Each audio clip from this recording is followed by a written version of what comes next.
नांगौबा सोद्रोमथियै जों सोंखारिनो हायो। नाथाय बेबायदि माखासे राव जायखौ जोंनि हारिया गनायथावा, जायखौ जोंनि समाजाव गनाया, बेबायदि रावफोराबो मोनसे जे उदखारिनि सानस्रिखौ बेरखांहोयो।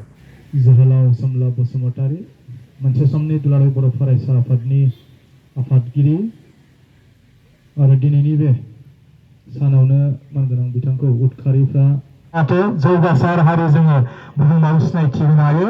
बेनि थाखायनो मानव गेदेर बर' जोंगिरि सार बिथां सालबारि गुदि बर' थुनलाइ आफादनि गाहाय नेहाथारि दिपेन चन्द्र बसुमतारी मानगोनां सार बिथांखौ गिबियाव सिगां फारसे फारौखौ बेरहोग्रोनो थाखाय गुरै खावलायबाय।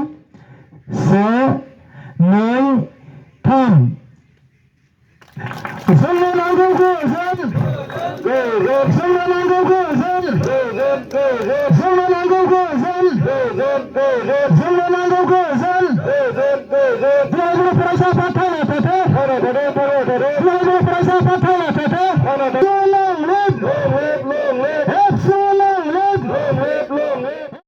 गिबियाव दुलाराय बर' फरायसा आफादनि बिथोन बायदियै बाक्सा जिल्ला दुलाराय बर' फरायसा आफादाबो गेजेर बिजनि दख'रा दुलाराय बर' फरायसा आफादनि हेफाजाबाव मध्य बिजनि गोजौ फरायसालिनि बे लांगोनायाव जोहोलाव सोमला बसुमतारीनि थैनाय सान, जायखौ उदखारि बेरेखा सान हिसाबै दुलाराय बर' फरायसा आफादा फालिबोबाय थादों, बेखौनो सानसेनि हाबाफारि लानानै बाक्सा जिल्ला दुलाराय बर' फरायसा आफादा बेवहाय फालिदों।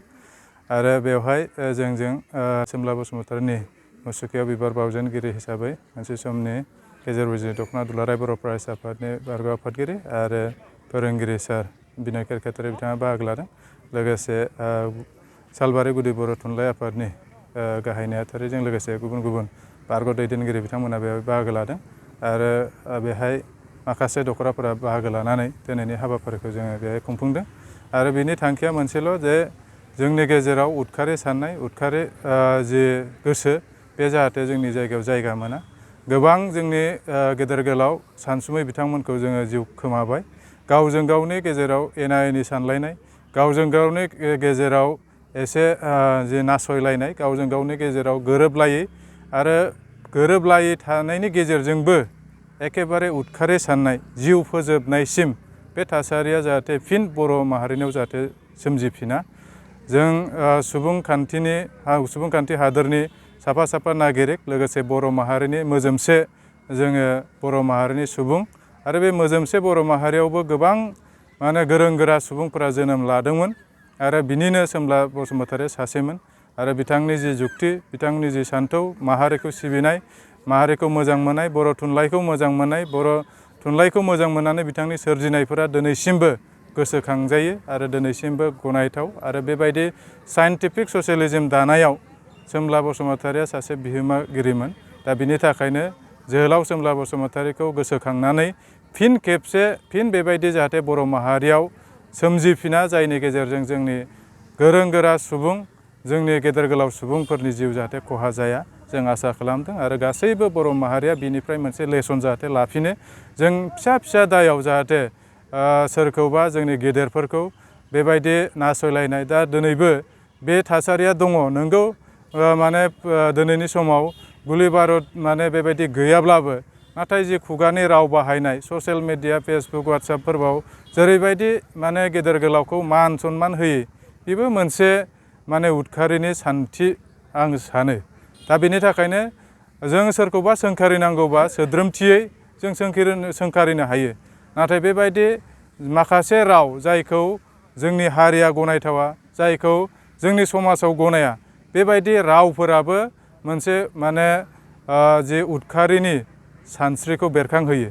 दा बिनि थाखायनो जोंनि राव बाहायनाय, ससियेल मिडिया, फेसबुक, वाट्सएप, इउटुबफोराव जायफोर बाहायो, बेबो जाहाथे एसे सोद्रोमथि जायो, बेखौ आसा खालामदों। आरो बेजोंनो जाहाथे जोंनि गेजेराव दावराव दावसिया जाहाथे जाया। मानो होनबा दिनै दावराव दावसि जायोब्ला ससियेल मिडियानि गेजेरजों जानो नागिरनाय बे एसे एफा ओंखारबाय थादों। दा बे ससियेल मिडियाखौ बिनि थाखायनो जोङो एसे आब्रुथियै जाहाथे बाहायलायगोन, बेखिनिखौ मिजिंथिदों। जोहोलाव सोमला बसुमतारीनि जे थैनाय सान, बे उदखारि बेरेखा सानखौ जों लोब्बा लाखिनानै जोङो बे सानसेनि हाबाफारिखौ फालिनाय जायो। बेथ' जोबोद खहा दिनै दुखु गोनां सान होननानै बुंनांगोन जाय सोमला बसुमतारिया बड'फानि सिमांखौ एखेबारे मोगथां महर होनो थाखाय नारा नाथा नाजाग्रा आरो जुक्तिबादि बिथाङा मोनफ्रोमबो खामानिनि सिगां बेखौ मावनो हानाय मावनो हायै बेजों मोजां जानाय गाज्रि जायै जाय दैदेनगिरिया बिएसि सुक्तिखौ नाखस खालामनायसिम बेबायदि बिथांखि लानो हानाय बेजों जोंनि माहारिया जौगाया होननाय बिनि गासैबो जुक्तिखौ दिहुननानैसो बे नाखस खालामनाया फैदों। दा बिनि थाखायनो बैबायदि दैदेनगिरिया जोंनि माहारियाव गैया गोबां खहा आरो बिथाङा बड'फा उपेन्द्रनाथ ब्रह्मनि बिराद गिदिर सासे फल'वारमोन। बिथाङा बड'फानि जि सान्थौ सानस्रिखौ गावनि जि लिरबिदांफोराव जेब्लायबो रोखा रोखा बेरखांहोयोमोन।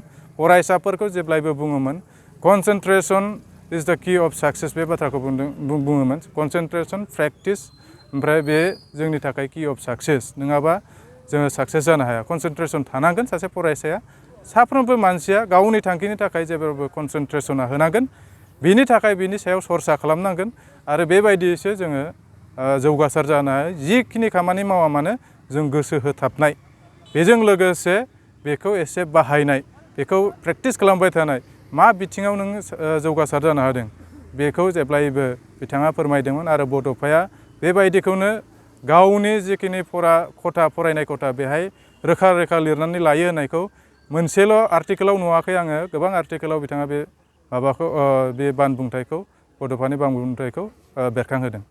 मोनसे फोसावथाय नोंथांमोननि ओनसोलाव सोरबाफोर ड्राग्स एबा फेग्रा मुवाजों नाख्रेबजानानै थानाय सुबुं दं नामा? जुदि नोंथांमोननि ओनसोलाव सोरबाफोर ड्राग्स एबा फेग्रा मुवाजों नाख्रेबजानानै थानाय सुबुं दं अब्ला नोंथांमोननि थाखाय मोनसे मोजां खौरां। ड्राग्स एबा फेग्रा मुवाजों नाख्रेबजानानै थानाय सुबुंफोरखौ फाहामथाय होनो थाखाय नोंथांमोननि गेजेराव लानानै फैदों मोनसे रिहाबिलिटेसन सेन्टार। जुदि नोंथांनि नखराव आरो नोंथांनि ओनसोलाव सोरबाफोर ड्राग्स एबा फेग्रा मुवाजों नाख्रेबजानानै दं अब्ला नोंथाङा रिहाबिलिटेसन सेन्टाराव फाहामथाय होफैनो हागोन। मंगलदै 1 नं बामुनपारा दरंआव थानाय रिहाबिलिटेसन सेन्टाराव नोंथाङा ड्राग्स एबा फेग्रा मुवाजों गोदोसोनानै थानाय सुबुंफोरखौ फाहामथाय होफैनो हागोन। नोंथाङा नोंथांनि ओनसोलनि फेग्रा मुवाजों गोदोनानै थानाय सुबुंफोरखौ बे रिहाबिलिटेसन सेन्टाराव फाहामथाय होनानै सासे राफोद आरो मोजां सुबुं खालामनो हागोन। गोबां बाथ्रा मिथिबावनो थाखाय नोंथाङा 9859262926 60030927006 नैबे होनाय जानबुं नम्बराव खौरां लानो हागोन।